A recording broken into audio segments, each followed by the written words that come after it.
You can iterate without using loops. All you need is functions. It's more like this. Disturbing, right? Anyway, here we are calling a function inside itself, and this trick is called recursion. First, let's get an idea about this script.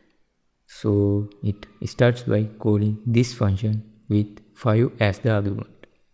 Inside the function, if level is 0, we print this message. And that's our base case. I mean the condition that recursion needs. If level is not 0, we print the current level and then call the same function again with a small num.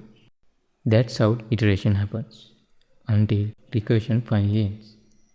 In this case, when the level becomes 0.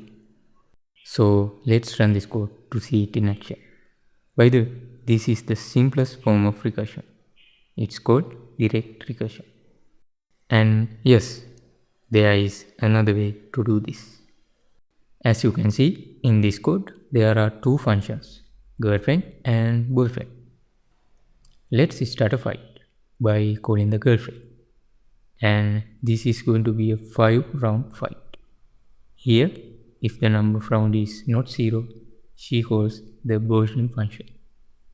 In the boyfriend function, if the rounds are still not 0, he calls the girlfriend function again.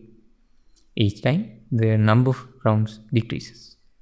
Likewise, they keep calling each other back and forth until the rounds reach 0.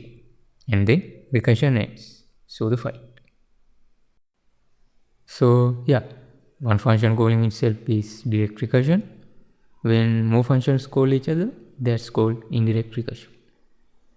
Ever wondered how to run more functions at the same time? Watch this video to see how.